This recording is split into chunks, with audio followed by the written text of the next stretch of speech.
आप सभी को नमस्कार बंधु, कैसे हैं? आशा करता हूं ठीक होंगे।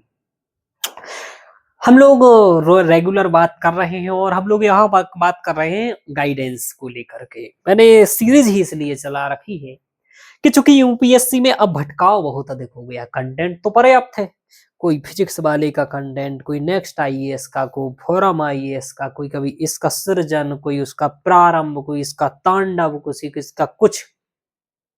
ठीक है, ये भटकाव भी बन गया है एक।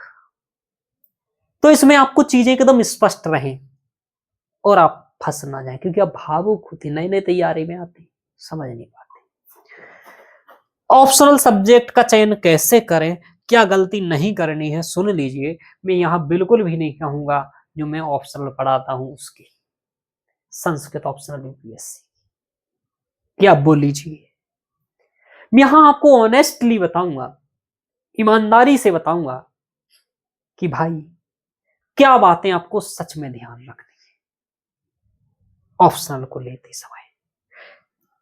5-6 बातें हैं मूल, और यदि वो आप ध्यान रख लेते हैं तो फिर आप चयन कर लीजिए। ये मैं इसलिए ला रहा हूं क्योंकि कमेंट मेरे वीडियोज पर और पर्सनल मुझे पास कई आए हैं, तो उसी के कारण मैं वीडियो लाता हूं। कुछ लोगों को बुरा लगेगा, कुछ लोगों को अच्छा लगेगा, तो जो आपको लगे, जो कहना हो वो कमेंट में कहिए। सदैव कमेंट चालू रहेगा मेरा, बंद नहीं करूंगा मैं, कुछ भी कहूँगा। चलिए बात कर लेते हैं, स्टार्ट करते हैं। देखिए, आपको यदि ऑप्शनल सब्जेक्ट कोई भी लेना है तो क्या ध्यान रखना है। आपको सभी लोग अलग अलग प्रकार की बातें बताएंगे। कोई कहेगा आपको रुचि सबसे बड़ी चीज है, मैं लिख देता हूं, रुचि होनी चाहिए आपकी। कोई कहेगा आपका कि नहीं भाई, उसमें अंक बेहतर आने चाहिए, अंक बेहतर आ रहे हैं।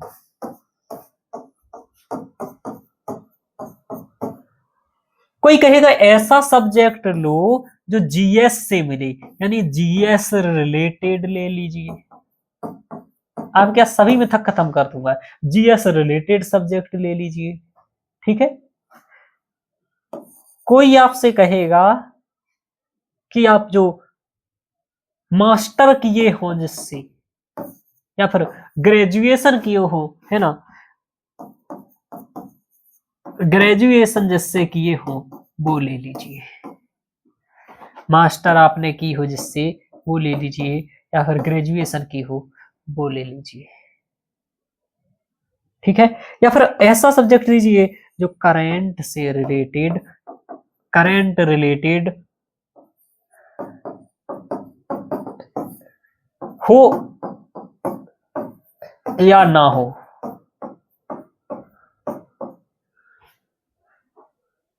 कुछ लोग कहें करंट रिलेटेड वो ले लो, कुछ कहें करंट रिलेटेड जो ना हो वो ले लो। ये सब बातें करेंगे।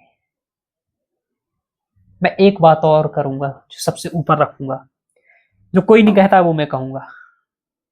कुछ लोग ये कहा,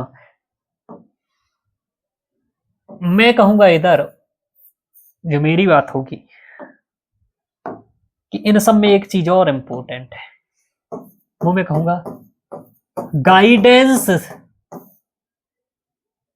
जिसका उपलब्ध हो। ये भी कहेगा कुछ लोग, जैसे कि मैं यही बात कहूंगा, गाइडेंस भी इसमें बहुत बड़ी बात है। कुछ लोग कहें कंटेंट उपलब्ध हो, तो वो भी सही कह रहे हैं, कंटेंट उपलब्ध हो। इसमें कुछ छूटेगा नहीं, चिंता मत करो, मैं सब बातें ला दूंगा आपकी।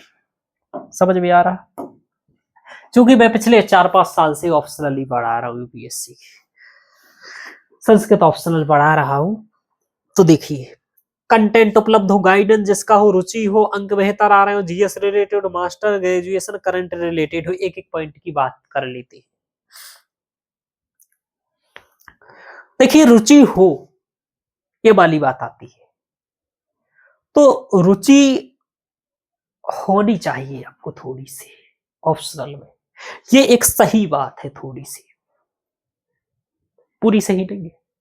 रुचि होनी चाहिए। कारण ये होता है कि 4 से 5-6 महीने, कोई कोई सब्जेक्ट 7-8 महीने तक भी तैयारी करने पड़ते हैं। तो बिना रुचि के थोड़ा सा कैसे पढ़ोगे? यदि रुचि होगी तो थोड़ा अच्छे से पढ़ोगे। समझ में आ रहा? तो रुचि हो, लेकिन और सब ना हो, केवल रुचि हो, नहीं भाई। आप रुचि को केवल वेटेज दो, केवल मात्र 10%। इससे ज्यादा वेटेज मत दो। रुचि को केवल 10% वेटेज, क्योंकि रुचि तो आपकी साइंस टेक में भी नहीं होगी, किसी की रुचि इकोनॉमी में नहीं होगी, किसी की रुचि रीजनिंग में नहीं होगी, किसी की रुचि मैथ में नहीं होगी, लेकिन पढ़ोगे ना फिर। रुचि तो आपकी ये भी नहीं होगी कि नेताजी आपको दबाएंगे आईएएस बन के, लेकिन दबाएंगे, आपसे कुछ भी करवाएंगे फिर। तो रुचि पैदा करनी है, यदि नहीं भी है तो ऐसा नहीं केवल रुचि के चक्कर में आप पड़े।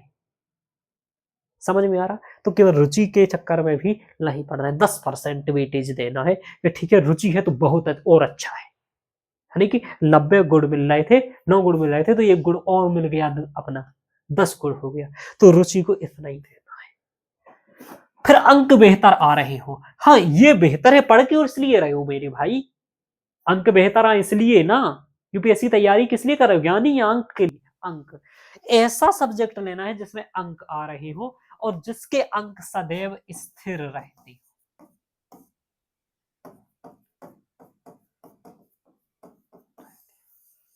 स्थिर रहते हो, स्थिर रहने का क्या है, कभी कभी क्या होता है कुछ सब्जेक्ट में एकदम खराब आ जाते हैं, जैसे हिंदी मीडियम का कोई जियोग्राफी ऑप्शनल ले ले, तो वो धर्मेंद्र सर से जाकर के एक बार पूछ ले कि जियोग्राफी कैसा है, तो 200, 210, 205, 220 ऐसा सब्जेक्ट बता लेना मेरे भाई हिंदी मीडियम से। ज्योग्राफी आप अंक बेहतर नहीं आ रहे, तो साहित्य ले क्या? हाँ एक क्वेश्चन और बहुत बड़ा है आप लोगों का, इस यहाँ वो भी रख लेते हैं। साहित्य या अन्य आधुनिक, जैसे कि हिस्ट्री पॉलिटी, जैसे हिस्ट्री पॉलिटी है ना, या फिर साहित्य में इधर हिंदी, एक मैं अपनी रख लेता हूँ संस्कृत, क्योंकि और तो साहित्य चलते हैं और भी पढ़ते होंगे, कोई गुजराती कोई मैथिली, तो ये पढ़ लीजिए, दो दो सब्जेक्ट रख लीजिए कि साहित्य में हिंदी जाए, संस्कृत जाए, हिस्ट्री जाए, पॉलिटी जाए, मैं कहूँगा कुछ भी जाओ, सब में बढ़िया नंबर आ रहा है। लेकिन हिंदी में थोड़ा सा फिलहाल कम हो गया है, लेकिन हिंदी में भी कई लोगों का नंबर अभी भी बेहतर आ रहा है, ध्यान रखिएगा। संस्कृत सब्जेक्ट भी इसी टाइप का अच्छा स्थिर सब्जेक्ट है। संस्कृत के आप किसी भी टॉपर्स को देख लो, जो अभी तक हुए, जब सभी सब्जेक्टों के भी कम नंबर हो गए होंगे, तो संस्कृत के वहां कम नंबर नहीं होते हैं। संस्कृत के नंबर 240 प्लस ही रहते हैं, यदि आपकी ठीक तैयारी है तो, और 301 तक अभी आए हैं पिछले 3-4 साल के अंदर, यानी कि 240, 290, मेरे स्टूडेंट के 248 आए हैं, किसी के 251 आए हैं, किसी के 290 आए हैं, तो यही रह रहा है। ऐसे ही मैं केवल उदाहरण के लिए बता रहा हूँ, ऐसे ही आप इधर देख रहे होंगे कि पॉलिटी में भी आ रहा है यही, हिस्ट्री में भी आ रहा है, समझ में आ रहा? तो आप हिस्ट्री और पॉलिटी, हाँ यहाँ थोड़ा सा दो चीजें हो जाएगा कि हिस्ट्री और पॉलिटी जो सब्जेक्ट है, ये आपके कुछ कुछ आपको लगेगा कि जीएस से रिलेट करेगी, लेकिन देखो जीएस से जो रिलेट करेगा जितना, वो तो आपको पढ़ना ही पढ़ना है, इसमें पढ़ो चाहे वैसे ही पढ़ो, बराबर है।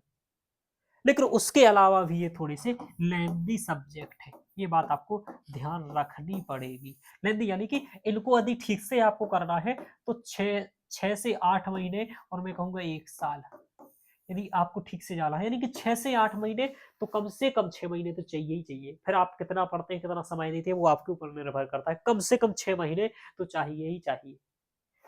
हिंदी भी काफी ठीक है, हिंदी को कम से कम 5-6 महीने तो चाहिए ही चाहिए।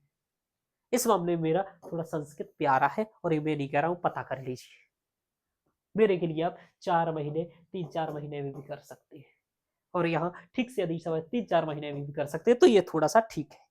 लेकिन मैं ये भी नहीं कह रहा हूँ कि कम समय के चक्कर में संस्कृत में आ जाइए, संस्कृत में आने की भी बात है, आपको बता दूंगा, ठीक है। तो संस्कृत के थोड़ा सा सिलेबस छोटा है, संस्कृत का बहुत छोटा है, ठीक है, इसलिए आपने सुना भी होगा शायद कि संस्कृत ऑप्शनल बहुत जल्दी तैयार हो जाता है। हिंदी थोड़ा सा और बड़ा है, तो 5-6 महीने लग सकते हैं। इनमें भी 6 से 8 महीने, यानी कि आपको 2-2 3-3 महीने का अंतर इधर उधर हो सकता है तैयार करने में। एकदम सत्यता बता रहा हूँ, रियलिटी बता रहा हूँ, ध्यान रखिएगा। आगे देखो, तो कौन सा लेना है, तो दोनों में से कहीं भी जाइए आप। साहित्य वाले भी ठीक ऑप्शनल में नंबर आ रहे हैं, हिस्ट्री और पॉलिटी में भी नंबर ठीक ठीक देखे जा रहे हैं, ध्यान रखिएगा। समझ में आ रहा, तो हिस्ट्री पॉलिटी या हिंदी या संस्कृत, आपकी जिसमें रुचि हो उसको 10 का वेटेज दे लीजिएगा, ठीक है, और अंक का भी वैसे वेटेज 20 दे दीजिएगा। क्या 20, यानी कि यहाँ पर रुचि का 10 दे दिया, इसको आप कम से कम वेटेज दे के रखिए 20 से 30, यानी कि 30% वेटेज दीजिए इस चीज को। यदि आपकी हिस्ट्री में रुचि है और हिस्ट्री के भी अंक बेहतर आ रहे हैं, तो 40% आपका उसी ओर झुकाव हो जाना चाहिए। यदि आपको लग रहा है कि हिंदी में आपको रुचि भी है और हिंदी में अच्छे नंबर भी आ रहे हैं, तो उस ओर आपका 40% वेटेज हो जाना चाहिए ऑप्शनल चयन करने का। अभी और भी बता रहा हूँ, इतना ही में नहीं हो जाना चाहिए, आगे बता रहा हूँ। ऐसा आपको कोई नहीं बताएगा यूट्यूब पर, जैसी मैं बता रहा हूँ। अब आएगा मास्टर्स या ग्रेजुएशन। मैं कहूंगा मास्टर्स और ग्रेजुएशन में, चूंकि आपने बेसिक सब कुछ उस सब्जेक्ट का पढ़ाई होता है, कुछ ना कुछ तो पढ़ेंगे, यदि आपकी ग्रेजुएशन ठीक ठाक है तो, सामान्य भी है तो भी, तो इसको भी आप 10% वेटेज देंगे।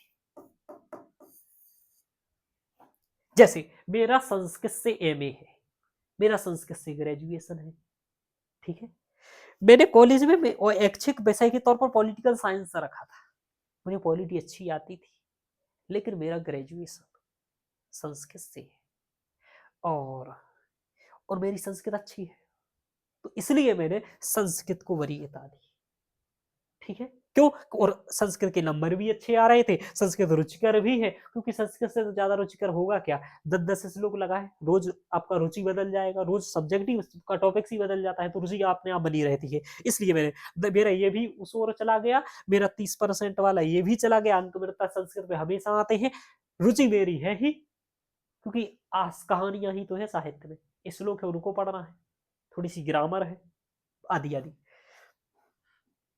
तो मास्टर और ग्रेजुएशन भी देखे, क्यों देखे, क्योंकि अब देखो मैंने संस्कृत ऑप्शनल पढ़ा, और संस्कृत ऑप्शनल के बाद मुझे जेआरएफ में बहुत आसान रहा, मैंने 4 महीने में जेआरएफ निकाल दिया, ठीक है, तो मेरा जेआरएफ होना बहुत बड़ी बात है, अब इससे मुझे पैसा मिल रहा है, समझ में आ रहा है, तो ये मेरा बहुत अच्छा रहा, तो मेरे पास असिस्टेंट प्रोफेसर का भी करियर है। तो यदि आप हिस्ट्री से एमए है, तो आप हिस्ट्री को चयन कर रहे हैं ना, और हिस्ट्री में आपकी रुचि भी है, हिस्ट्री से आपसे एमए भी किया है, तो फिर आप हिंदी साहित्य में क्यों जा रहे हैं मेरे भाई, हिस्ट्री से जब आपने रुचि है, हिस्ट्री में अंक बेहतर आ रहे हैं, हिस्ट्री में मास्टर या ग्रेजुएशन है, तो आप 50% वेटेज हो गया आपका, समझ में आ रहा। आगे देखो, करेंट रिलेट खो या लाहो, जैसे आप पॉलिटी ले लेंगे तो ज्यादा करंट की थोड़ी सी समस्या आएगी, या करंट रिलेटेड ना हो, तो जैसे थोड़ी सी पॉलिटी में ये आपकी एक्स्ट्रा मेहनत बढ़ जाएगी, ये समस्या नहीं, ये एक्स्ट्रा मेहनत है, ठीक है, ये एक्स्ट्रा मेहनत हो जाती है आपकी, समस्या नहीं कहूंगा मैं, एक्स्ट्रा मेहनत। जैसे पॉलिटी जैसा सब्जेक्ट ले लिया, तो आपकी करंट करने में एक थोड़ा सा एक्स्ट्रा समय देना पड़ेगा आपको, चीजें करंट की घटनाओं पर थोड़ा सा आपको ध्यान रखना पड़ेगा, समझ में आ रहा है, तो 10% एक्स्ट्रा। हिस्ट्री पर भी ले लिया तो हिस्ट्री की थोड़ी सी जानकारियां तो रखनी पड़ेगी, क्योंकि ऐसा सब्जेक्ट ही ले रहे हो, ठीक है। संस्कृत जैसा ले रहे हो, करंट का कोई अपडेट ही नहीं होना है, तो क्या ही अपडेट होगा करंट का, कुछ नहीं हो रहा है। ऐसे हिंदी साहित्य में ज्यादा कुछ नहीं हो रहा है, हालांकि हिंदी में फिर भी काफी कुछ होता है, संस्कृत में वैसे ही कुछ नहीं होता है, समझ में आ रहा है। तो करंट वाला इधर नहीं है, इधर थोड़ा सा मैटर है, तो एक्स्ट्रा समय लगेगा आपका, तो इसलिए तो मैं समय ज्यादा बता रहा हूँ कि इधर 8 से 10 महीने लग सकता है, इधर 3-4-5 महीने में भी पलट सकती है गाड़ी। क्यों, क्योंकि यहाँ करंट नहीं है, बाद में भी करंट नहीं है, तो ये थोड़ा सा हो सकता है। तो इसको भी आप क्या करेंगे, 10% वेटेज इसको भी देंगे, किस चीज का, कि आपको करंट रिलेट करना है नहीं, तो मैंने इसलिए ले लिया संस्कृत, मुझे करंट वरेंट का चक्कर ना रहे मेरे भाई, ठीक है। पॉलिटी में मुझे यही समस्या आती, थोड़ी सी समस्या क्या आती, समय ज्यादा लगता, समय यूपीएससी में कम है, तो ये बचाने के लिए 10% इधर रख लो। अब आपका क्या है, अब इधर गाइडेंस का, ठीक है, कितना हो गया? 10, 20 और 30, 50 और आपका 10, 60। अब मैं इधर दूंगा 20% इसको। ये सबसे बड़ी चीज है। यदि आपके पास हिस्ट्री का टीचर है जो आपसे कॉल पर बात कर रहा है, आपके लिए आंसर लिखवा दे रहा है, आपको विशेष तरीके से आंसर के पीवाईक्यू चेक कर रहा है, आपसे बात कर रहा है, आपके कंटेंट को इंप्रूव करवा रहा है, आपसे बात कर रहा है, आपको गाइड कर रहा है, तो ये आपके ऑप्शनल को 20% एक्स्ट्रा, 20% में से इस चीज को भी दीजिए कि आपका के गाइड आपका कितने साथ लगा है। आपने हिंदी साहित्य ले लिया, आपको हिंदी का कोई टीचर गाइड ही नहीं कर रहा है, या कोई है ही नहीं गाइडेंस कर रहा है, कैसे आंसर लिख रहे हो, आंसर चेक कर रहे हो, टॉपर्स कॉपी है नहीं है, ऐसी बात समझ में आ रहा है। जैसे मेरे विद्यार्थियों को प्रत्येक संडे 2.5 घंटे की ऑप्शनल वालों को मीटिंग रखता हूँ गूगल पर, उनके प्रत्येक संडे आंसर चेक करता हूँ, प्रत्येक संडे गाइड करता हूँ। क्यों? कारण यही है मेरे भाई कि ये गाइडेंस और आंसर चेक करना बहुत ज्यादा जरूरी है मेरे भाई। आंसर लिख के देता हूं मैं, वो मुझे क्वेश्चंस बताते, मैं आंसर का उत्तर बोलता हूं। ऐसा यदि कोई गाइडेंस वाला टीचर आपको मिल जाता है ऑफलाइन में, तो इसको भी 20% वेटेज दीजिए कि भाई चलो ठीक है, यदि टीचर अच्छा है, गाइड कर रहा है आपको, तो आप उसमें सब्जेक्ट में नंबर कम भी जहां दूसरे के आएंगे तो आपके अच्छे आ जाएंगे। ये बहुत इंपॉर्टेंट बात है, समझ में नहीं आई आपको? समझो इस चीज को। आंसर चेक करेगा, इंप्रूव करवाएगा, आपको अच्छी बुक्स बताएगा, आप पर्सनल बात करेगा, ये बहुत इंपॉर्टेंट है। गाइडेंस, करेंट उपलब्ध, कंटेंट उपलब्ध हो उस चीज का, हाँ ये बहुत बड़ी बात है। जैसे आप कोई ऐसा सब्जेक्ट उठपटांग मत ले लीजिएगा कि जिसका कंटेंट ही उपलब्ध ना हो। जैसे मेरे से पहले संस्कृत ऑप्शनल का कंटेंट नहीं था, बहुत बड़ी समस्या आती थी कि संस्कृत ऑप्शनल का सर कंटेंट नहीं है, ये बहुत बड़ी बच्चों को समस्या आई। मैंने टेस्ट सीरीज उपलब्ध करवाई, मॉडल आंसर करवाए, टॉपर्स का आंसर करवाए, नोट्स बनवाए, एक एक नोट्स हैंड रिटन नोट्स लिखे, मैंने सब कुछ किया। मेरे ऐप पर जाएंगे, सब कुछ मैंने एकदम व्यवस्थित किया। मैंने खुद अपने हाथ से एक एक आंसर लिखा, मैंने 2500 पेज का नोट्स बनाया 18 माह की विशेष मेहनत से। तो ऐसा कंटेंट उपलब्ध होना चाहिए उसका। जैसे जब मैं आया था, मेरा तो इसी कारण समय चला गया था यूपीएससी का, भाई मुझे 18-19 महीने केवल ऑप्शनल तैयार करने में लग गया, क्योंकि कंटेंट ही बनाना पड़ गया। कोई टीचर ही ना था उस समय, इसलिए तो मैं फिर ऑप्शनल पढ़ाने लगा, ऐसे थोड़ी पढ़ाने लगा। तो इधर हिस्ट्री का आपके पास कंटेंट हो, आप अच्छा कंटेंट देखें, पॉलिटी का भी अच्छा कंटेंट देखें, सोशोलॉजी का भी अच्छा कंटेंट देखें, तो और भी सब्जेक्टों की ओर जा सकते हो। तो ये समझ में आया, कंटेंट भी हो, और इसको भी अब 10% या 10% या 10% दे दीजिए। इसके बाद आप 10% दे दीजिए, 20% दे दीजिए, एक आध चीज और भी छूट गई हो सकती है, हो छूट गया हो मुझे, ठीक है, लेकिन फिर भी करंट रिलेटेड हो या ना हो, तो ये सब मैंने एकदम क्लियरिटी कर दिया कि जैसे, क्योंकि यही आप लोगों की समस्या आएगी कि रुचि हो, 10% अंक बेहतर आ रहे हो, तो अब क्या कर सकते हैं, जा सकते हैं बिल्कुल किसी की ओर भी आप जा सकते हो। अब आपको ये सब बातें पता चल गई है, ठीक है। तो आपको खोजना क्या है, कंटेंट उपलब्ध है या नहीं है पता करो, आपकी रुचि है या नहीं है किस चीज में है पता करो, आपका ग्रेजुएशन या मास्टर का कुछ ऐसा है तो, क्योंकि भविष्य भी आपका बन सकता है। जैसे संस्कृत वाला कोई तैयार कर रहा है, तो मुझे नहीं लगता संस्कृत के अलावा कुछ छोड़ के लेना चाहिए, या फिर आपने 10th तक संस्कृत पढ़ी है, ठीक है, और आपको लग रहा है कि आपको और कहीं समझ में ही नहीं आ रहा है, कि ना हिंदी समझ में आ रहा है साहित्य में, ना आपको हिस्ट्री पॉलिटी लेने का मन हो रहा है, तो आप भी संस्कृत ले लो। यानी कि आपको, मैं ये नहीं कर रहा हूँ संस्कृत लेना, ध्यान रखिएगा, बता रहा हूँ कि ऐसा कर सकते हो आप। संस्कृत की ओर आधुनिक वाले भी जा सकते हैं, कई लोग आईआईटी करके, मतलब आईआईटी करके भी यहाँ पर निकल रहे हैं। जैसे अभी जो 92 रैंक आए वो इंग्लिश मीडियम से इंजीनियर बैकग्राउंड वाली थी, बीटेक एमटेक वाली, वो भी संस्कृत ले रहे हैं। मतलब संस्कृत में जो सफलता प्राप्त करने वाले हैं, वो संस्कृत से एमबीए किए हुए ऐसे भी बहुत कम है, क्योंकि संस्कृत में क्या होता है, सिलेबस सीमित है, तो इसको ले लेते हैं। तो फिर भी आपको अपने हिसाब से देखना है, मैं बिल्कुल संस्कृत की बात नहीं करूंगा, यहाँ पर आपको अपना देख लेना है। तो ये सब आपके, इनको सभी चीजों को ध्यान देखना है, गाइडेंस खोजिए, कंटेंट खोजिए, रुचि समझिए अपनी, अंक बेहतर कहाँ आ रहे हैं वो थोड़ा सा मार्कशीट निकाल करके पता करिए, जीएस रिलेटेड हो, जीएस रिलेटेड हो, जैसे हिस्ट्री पॉलिटी जीएस से रिलेटेड है, जीएस में भी लगा है, ऑप्शनल में लगा है, तो इसको आप 10% वेटेज दे लीजिएगा कि हाँ आपको ये 10% फायदा कर देगा, ठीक है, 10% एक्स्ट्रा फ़ायदा कर सकता है। मतलब एक आध 2 क्वेश्चन जो किसी पर नहीं बनेगा, वो आप पर हो सकता है बच जाए, तो ये हो सकता है। मास्टर और ग्रेजुएशन को भी 10% दीजिएगा, क्योंकि ये आपका करियर भी बना सकता है। यूपीएससी में सफलता नहीं मिली, तो आपको दूसरी जगह पर बना सकता है। और करंट रिलेटेड हो या ना हो, ये भी ध्यान रखिएगा। हो सकता है बाद में जाकर के आप जेआरएफ निकाल करके पैसे पाएँ और पैसे में भी सहायता कर दे, तो ये। तो ठीक है, यही मेरे बताने का मतलब था। आप लोगों का और भी कोई ऑप्शनल्स को लेकर के क्वेश्चंस हो या बात हो तो बताइएगा। तो इस तरीके से है। थोड़ा-सा मेरे ऑप्शनल की बातें आपको लगा होगा ज़्यादा आ गई होंगी, इसलिए अब मैं चूँकि पढ़ा ही रहा हूँ तो एग्ज़ाम्पल कुछ तो देना ही पड़ेगा, ठीक है? तो आप देख लीजिएगा, और कुछ लगता है भी आपको करना भी है कि ऑप्शनल की बात करनी है मुझसे, या संस्कृत ऑप्शनल का भी यदि आप सोचते हैं, जो भी सोचते हैं, यदि एक बार तो पता भी करने के लिए इंक्वायरी भी कर रही हो तो मुझसे बात करिएगा सीधी। ऐसे ही जिस भी टीचर की आप लग रहे हो उससे बात करके देख लीजिए एक बार, है ना? तो बात तो करिए फ्री में, पैसे थोड़ी ले लग रहे हैं बात करने के किसी से भी। तो करके देख लीजिए आप, और फिर ये सब बातें सोच करके ही लेना है, क्योंकि शादी एक बार होती है और ऑप्शनल भी एक बार आता है। हुँ, हालाँकि तलाक हो के दूसरी भी हो जाती है, लेकिन फिर दिक्कत आती है ना? ऐसे ऑप्शनल चेंज करने में भी दिक्कत आती है। तो एक बार सोच समझ के ही कीजिएगा। गुड़ मिला लीजिएगा 10-10, 20-20 वाले ही, है ना? तो ओके मित्रों, धन्यवाद।